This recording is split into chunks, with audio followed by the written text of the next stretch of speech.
Hey, we're back here now. For those who believe, and that was a little bit of a hiccup there. I don't know what happened. There's gremlins or entities in the computer, and we're here with for those who believe. And Naomi Horii. Great, I'm getting your name right. This is great the more I repeat it. And we were just talking there about, I know we were rudely interrupted. God is hilarious.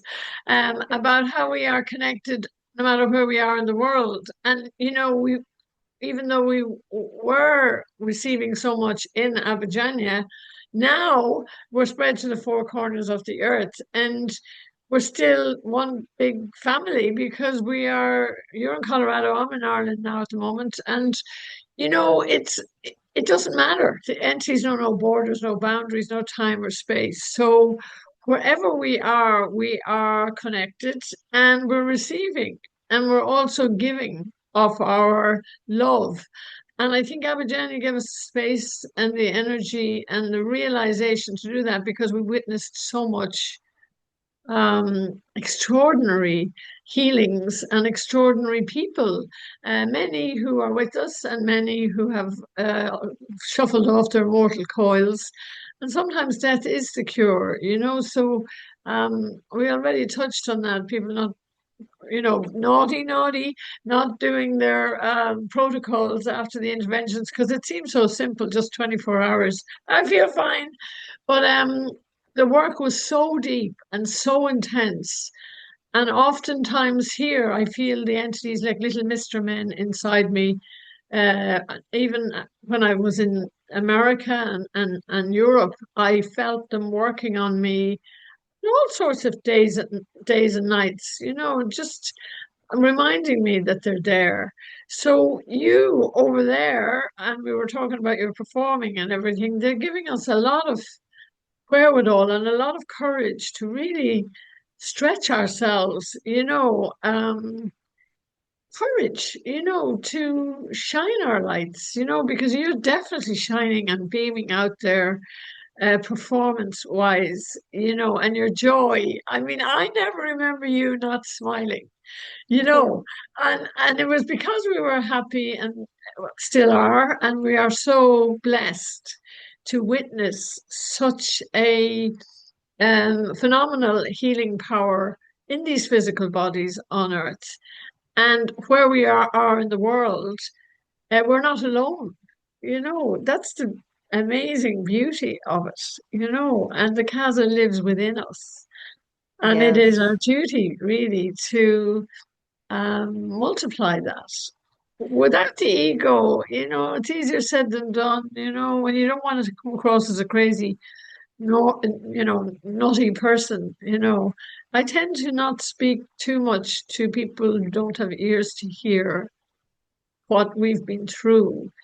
I mean, psychic surgery, that for a lot of people is just completely out there. They just cannot get their heads around that at all.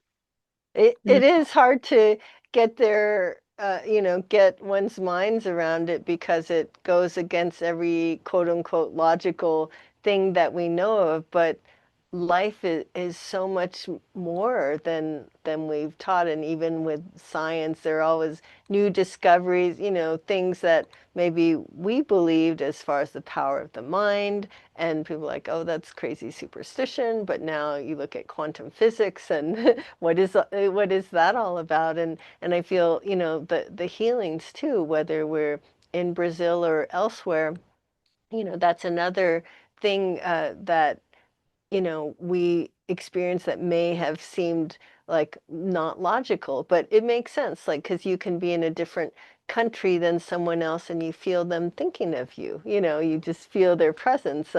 And does that seem logical? Not really, but on a spirit level, when we're connected. And even, when I had my surgery in Brazil, and then 1 week after you're supposed to be in bed, and then they come and check on you and do any revisions if necessary. And I remember I had a surgery in Brazil, and then by the time the revision was happening, about a week later, I went to bed.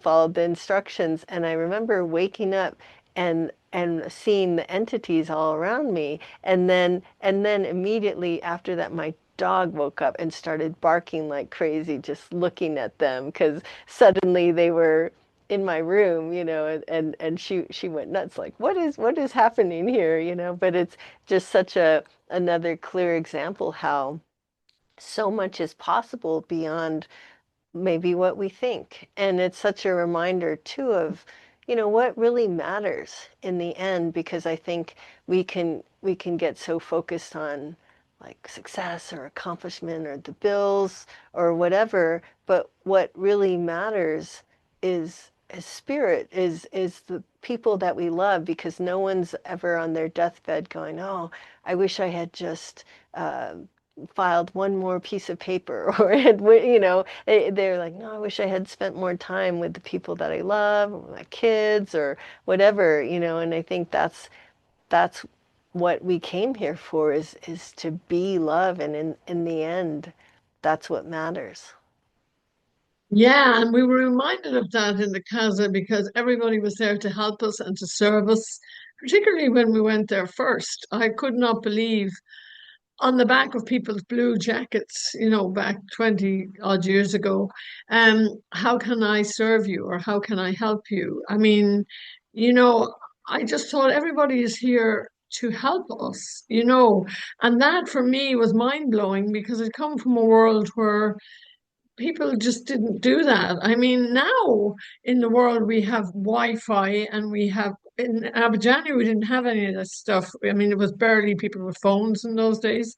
Um, but now Wi-Fi is actually an energy that we cannot see.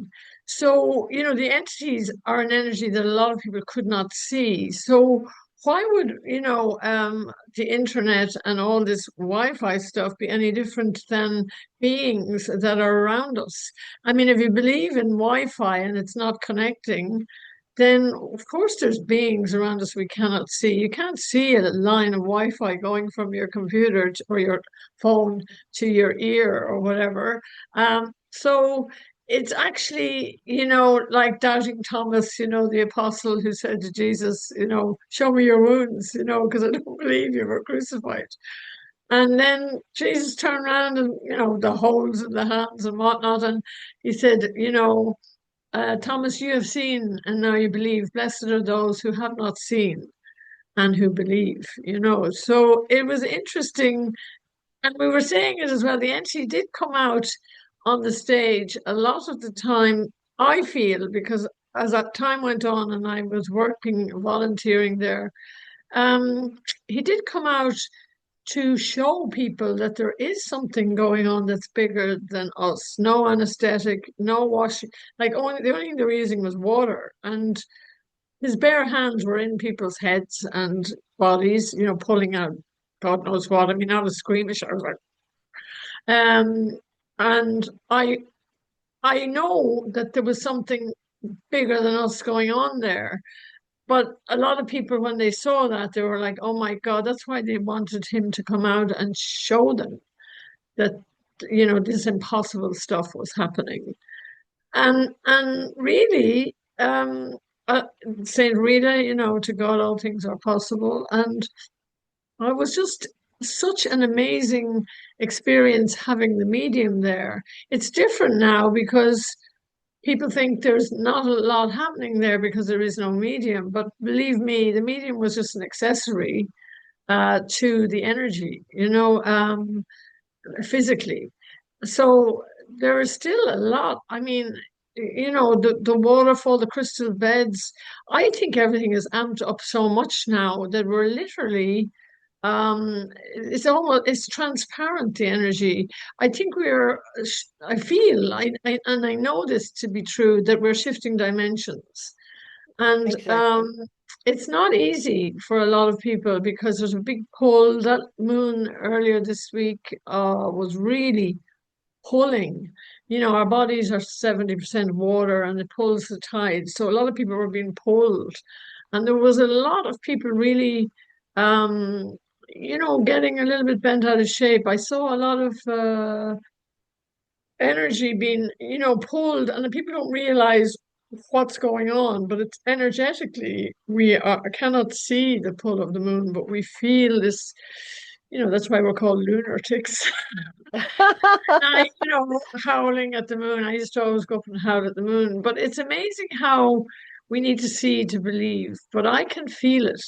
And I think Yes. that's what Abijania did for us.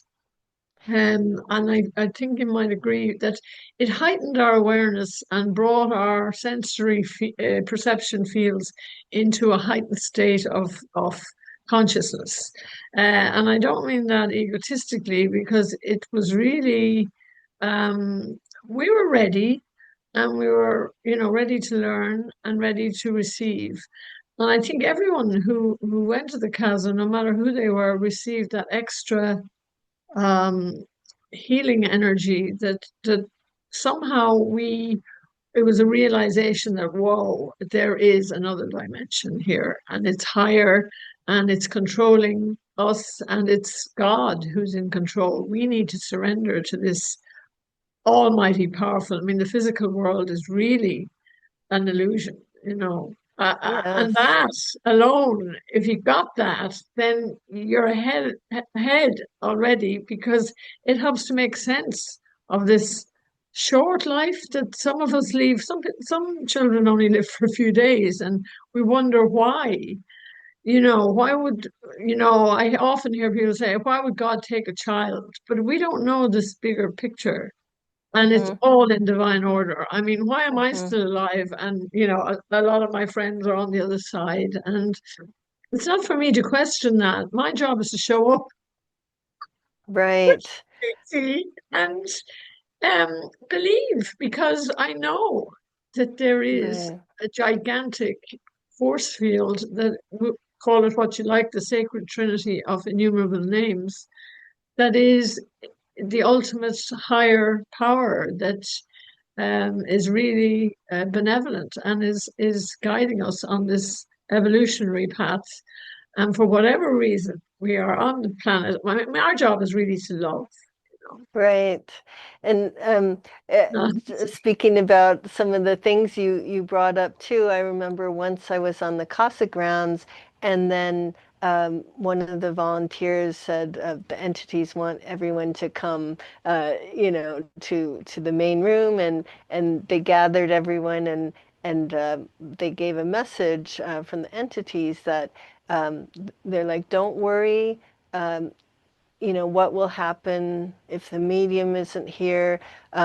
God is here for you, and he takes care of the smallest bird, so why do you think he's not going to be taking care of you? And it was such a beautiful reminder.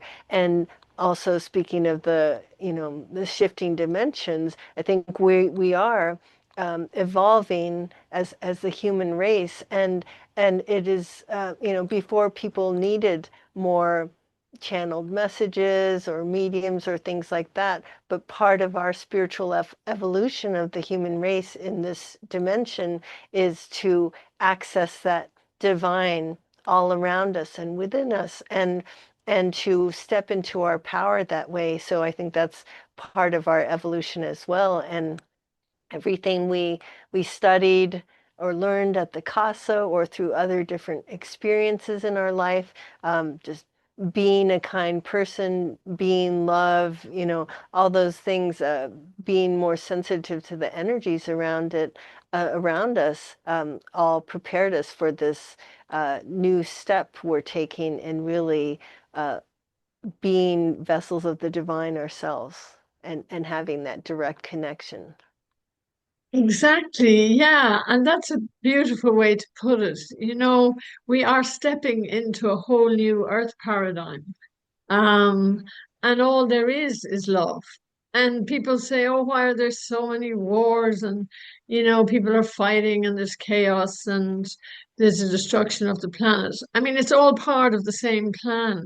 There is no part of the world that there is no love. I mean, there's great love everywhere. and this is our human condition. There are darker forces trying to put us out of balance, and of course, to make us not believe in this beautiful God consciousness that is all encompassing. And you know, war is obsolete, and we need to really um, we're trying to uh, get this message across. I mean, I know that Greta Thunberg, she's so unpopular because she's doing something. Um, it's all a test, really, and I light candles. I don't damn the darkness. I light candles because I know that to multiply the light is part of my mission on the earth. And it's really very, very necessary to choose to love. And in everything I do, I see where the love is, and that's the path I go on because that's where it brings me to more love and to more peace. And of course, the reason why there's so much war, it's because we've forgotten that we belong to each other and that we're all part of the same source. So there's no separation. So why can't we what we call different races? There is no, we're all the same. The human condition is the same. It doesn't matter what color our skin is or what religion we are. We are all part, we're all God's children. And we've forgotten that. And our job is to help people remember that without, lecturing them or whatever. So I quietly pray for people who are in conflict as well, and we had a war up the road here in Northern Ireland for, many, many years, and it was Catholics against Protestants. There wasn't even a colour involved. Everybody looked the same. Everybody was white, and they were killing each other in the name of God. And when I was born into that, and I thought, why? I remember asking my parents. I was lucky because I had a father, a journalist. And my mother was very supportive of his work, and she was a great person as well. She was very holy. And I used to say, why are people killing each other over, religion? As a child, I could not never get my head around that. And now, in the latter part of my life, I really feel, it was all necessary. And then now it's not even an issue. There's nothing happening. Now we've moved on to other, divisions. There's a huge migrant population in Europe. And I don't see, why we should be getting bent out of shape about that because we're all part of the oneness. I mean, every skeleton looks the same, and we're all Mm-hmm. going in the same direction. So why would I waste my, energy on hate? I can't hate something that's not real. We're all part of the same consciousness. But it's easy for me to say that and live it because of where I've been in my life, and the Casa has been a major part of my evolvement. And I cannot argue with people who will not listen. And the Casa was such a great um, it still is like a great place of meeting of people from all over the world. We came from everywhere and every background. And I remember the entity coming out and saying, "This is a house of love. All belief systems, all creeds, all colors are welcome here." And he also mentioned numerous times, especially those without belief are welcome here. Um, because you could see God in action in the casa. If somebody dropped to the Yeah, ground beside you, you wouldn't just walk on over them. Um, exactly. Yeah, that's part of the reason I felt so at home at the Casa too, because I was always, growing up of energies and spirit and our oneness and connection and love and then when I went there, I'm like, oh yeah, people don't think I'm crazy for being able to see energy or know things. They're just like, oh well, of course, that's how it is, I loved it so Oh, much. there. Yeah, because it was normalized. And now in Yes. the world, it's becoming more normal. I mean, we're all getting downloads at nighttime when we're asleep. I mean, the amount of people who have said to me, "Oh my God, I'm dreaming so much now," and I said, "Yeah, that's all part of the evolvement process." I can only say it to certain people because other people are like, "She's lost it again." Um, you know, the dreams are where the dream time, the Aboriginals always believed in the dream time. It's where we get our compass really from, and there have been massive downloads coming in dreams, and it's all beautiful. I mean, I also knew this in Abjanya. I would dream of somebody, and they would either show up in Abidjania or they would send me a message. So the Mhm. dreams were preempting the future a lot of the time. And um, my dreams recently have been very positive, but I think it's also the mindset. If you are nervous or bent out of shape about something, then a different avenue is used to bring in a different message. I think if you're open to the loving vibrations of the universe, which we all need to be, because what can harm us? There's nothing can harm us. Death is not the end, it's the beginning of another chapter. And people are like, oh my God, I don't want to die, or I'm sick, or it's part of a whole evolutionary process. But it's easy for me to say. And then when you being 7% chance of survival, how did you feel when you were told that? Well, I am stubborn, so I'm like, well, I haven't finished what I came here to do, so I'm not going anywhere uh, at this moment. But I feel like you know, when it is time for me to go, I'm not horribly bothered. I'll miss hanging out on the body level with people, but I know that we're one all the time anyways. And like my friends who have passed, they visit my dogs, my cats who have passed, their spirit bodies visit. And like after one of our dogs died, Kaidi, that you knew, that was rescued in Brazil. And then he suddenly appeared on a walk, and then Sophia, our other dog, just started going crazy and stuff. And yeah, so I feel like it's almost like, when you're in high school and you're like, oh my gosh, I'm gonna leave all my friends, and but then you go and then you make new friends and you're still friends with your old friends, or maybe you see each other still or see each other at a high school reunion. And I feel like in a way our bodies are like just an outfit for a different time of our life, and then we have a new body, a new outfit, but we're all part of the same still, and so the idea of dying when it is my time to go um, doesn't trouble me, because I've been working on what I came here to do. And I'm like, okay, so I know, okay, I'll finish those things by the time I go, and it doesn't bother me when I go.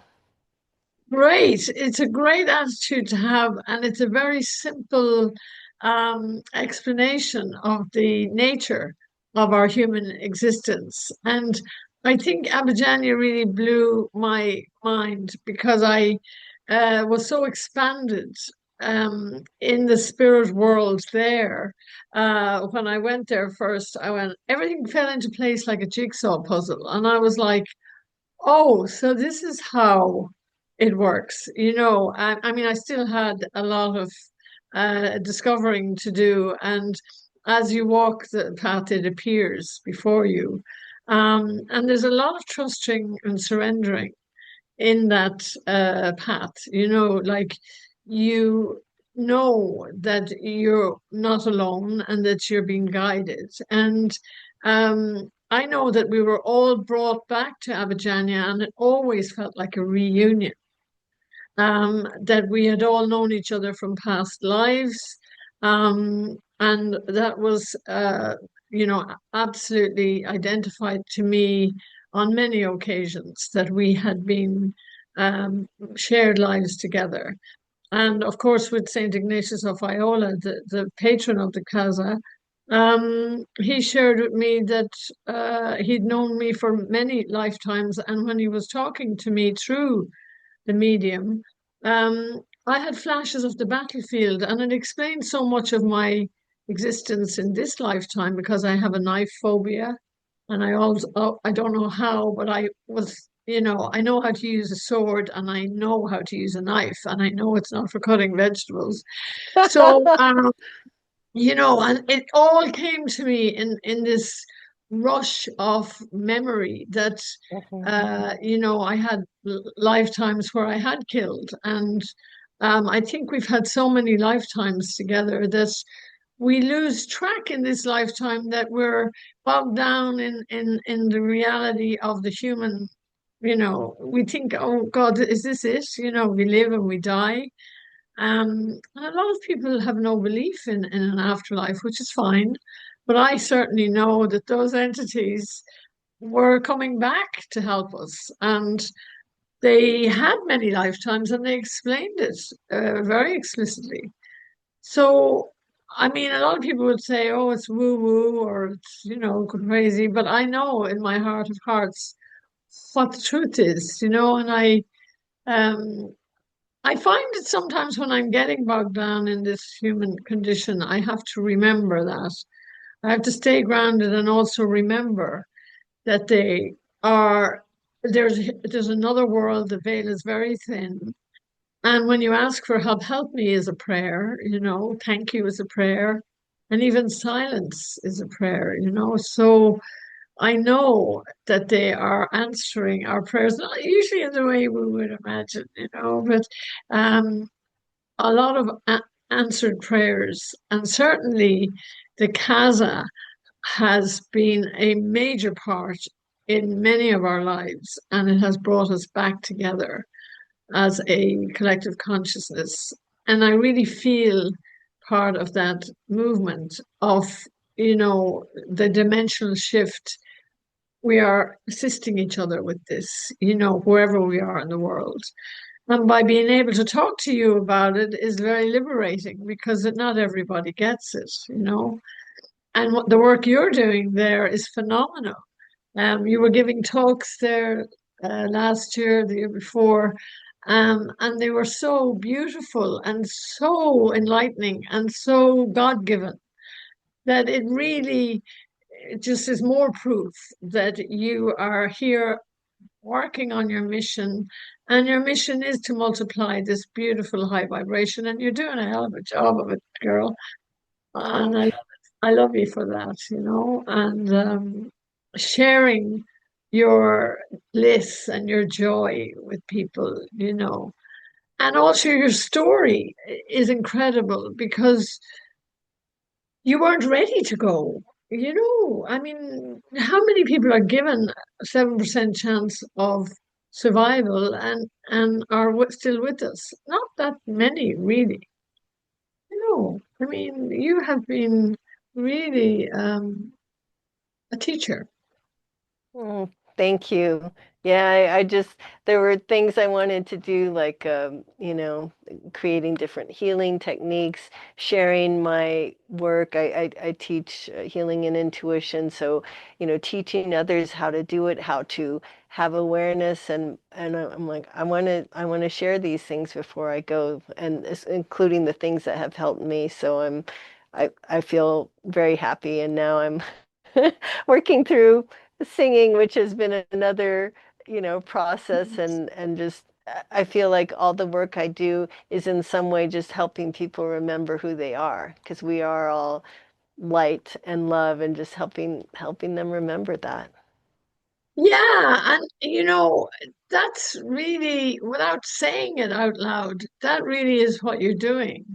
I mean, I was saying there earlier on that when I see you performing and doing all that stuff, I really feel part of your life, and also it's very inspirational because I too, there's times when we just don't feel like showing ourselves or whatever, but you're out there just continuously, as you were saying, you're stubborn, but it's more than that too. You're out. enjoying your life and sharing your bliss and your joy with others. And it's not easy, I mean, to stand up in front of a pile of people and sing. I mean, who does that? Not that many. And it's wonderful, and you announce it and you say, oh, join us or whatever. And I think it's really what we need to be, not so much uninhibited in so many ways, but just it's a sharing of ourselves and the bliss and the joy and the journey you've been on, and by being given this new lease of life, if you like, it's in gratitude um, for, gratitude is a magnet for miracles, and you are inspiring people without even realizing it, which is fantastic, and we need this energy more than ever on the planet because so many young people are traumatized and they're not connecting. They're drinking, Red Bull and Monster and vaping, and it's all very destructive, but you can't say that to a youngster because I mean, I did some crazy things in my lifetime, but you have to let them work their path too and understand that, they're not alone and that they will be guided. But I think that what you're doing there is wonderful, and also we would never be discussing this had it not been for the Casa and being together in this. And as you said earlier, so many friends and so many people we met there, we would never have crossed paths had we not Yes. been part of this Casa huge collective consciousness. And I do think it was divinely inspired, and I know that. And I also know that we are connected from way past this lifetime and into future lifetimes, however form that will take. And also, you're meant to be on the planet, Naomi, because you are an essential part of our lives. I can't imagine a world without you being in it. Thank you. I can't imagine a world without you. I love that we're still connected and like, and even though you're in Ireland now and not in Brazil at this moment, you're always a part of the heart of Abhijanya, the heart of the Casa too. It's beautiful. Yeah, I think that we are all um, pilgrims on the path of life, and our journey, certainly all roads led to Brazil for us to be reunited. And then in the future, God knows what it holds for us because we are still showing up and still going strong. And I think that we will always be, even when we lose these physical bodies, we will be like, wow, look at us. So this is what it's all about, And some of our friends have gone to the other side, and physically we might miss them, but I know that they're in a better place and that they're looking out for us as well. And the Casa really connected us with the other side, and much more so than a lot of people in this, in society, if you like, didn't get the memo. And I'm not saying we're special in any way. It's just that we're really, our eyes are wide open and we are much more aware of um, the whole beauty of the planet, and that it's such a small little planet in a massive universe, and we're just little dots on the horizon, but we all matter, you know, to this benevolent force called the Creator or the God consciousness. And certainly the entities of the Casa wanted nothing for us, only the best, and they Yes. too know us more than we will ever know, and God is closer to us than our own breath. We are part of this God consciousness. And I'm really grateful that, we can talk about it and about the Casa in this lovely positive sense of what it gave to us, and how we are carrying the torch of this forward with harm to no one. I mean, there's no agenda, you Hmm. know, Hmm. and Yeah, for I'm all so. those, yeah, for all Oh, those who sorry. in war zones, I always pray for peace. I always light a candle, and the last candle I light is for peace every day, and Hmm. I just place it there and I say, please, if we can't find peace, it's because we've forgotten that we belong to each other. And let us remember that belonging. And Yes. we're Yeah. one, you know. And then it's doesn't make it any easier. I don't watch the news because I couldn't stand it. Hmm. Um, I just and then the media is so manipulative. But certainly there are people suffering on the planet who I don't know why, but they really need our prayers and our help. And I know that they are being helped. And through the portal of the Casa entities as well, they're ever ready to bring our petitions up higher and higher. Yeah, I'm so grateful to have discovered the Casa and to be a part of it. I'm grateful to all of those who made that happen for so many years and keep it going now. And I think that's a great way to uh, conclude because it's very hopeful and it's still there. The portal is wide open. And now it is upshifting like the rest of the planet. Um, it's phenomenal energy right now. I mean, they were pushing me out into the world. It seemed so safe there. And then I thought, okay, well, I need to go out and multiply this energy in the world. Um, and yeah, I know our paths will cross again. And I just feel that family, that is with us always. So I'm so grateful to you, uh, Naomi, and just to be able to talk to you and to share our experiences for our viewers and listeners. I know they will really say, oh, there's the girls, and remember all the fun times we had. Okay, they weren't all, some of the stuff was a bit funky, but that's life.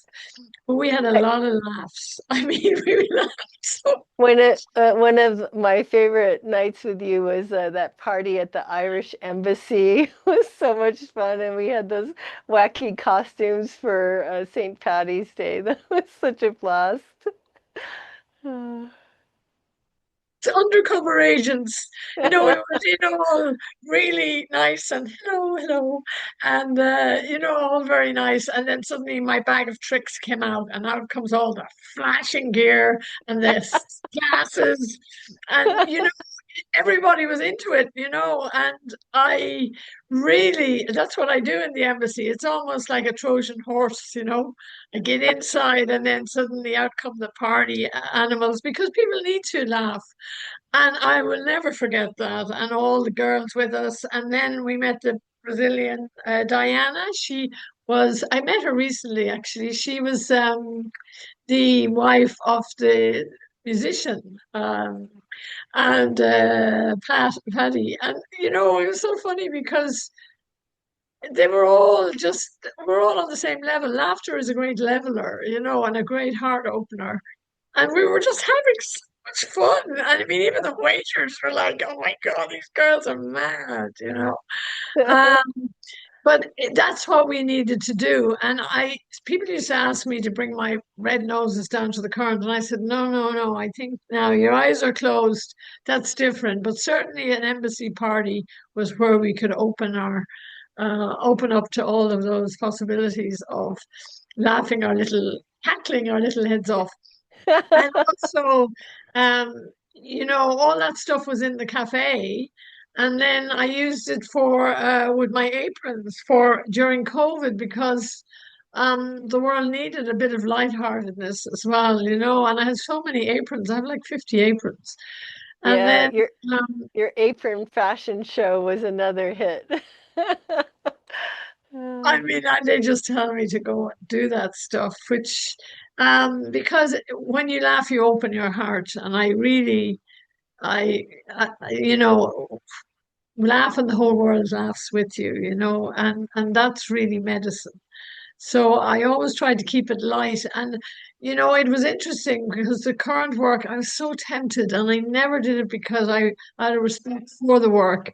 But I remember when the entity used to leave, he would get up out of his chair and he would leave, and then we'd do the cleansing work in the current room. And I always wanted to say, Elvis has left the building.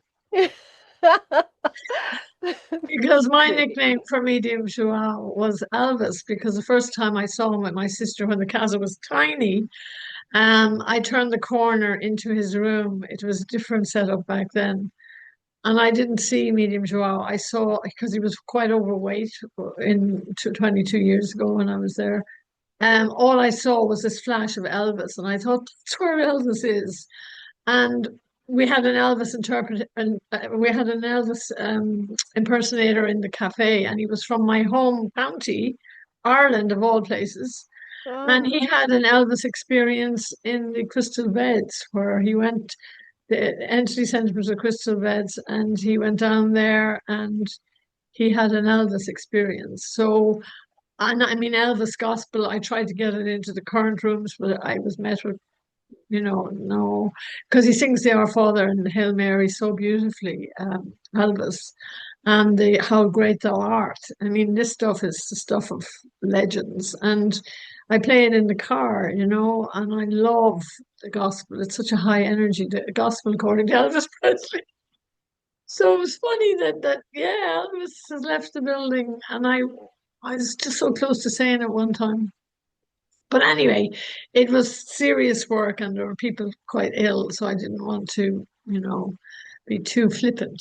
you know. mhm, mhm, mhm. So yeah, thank you, Yeah. Naomi, for being here, and we will meet again for sure, and for being Thank you part of so much. this. Yeah, and for taking the time out.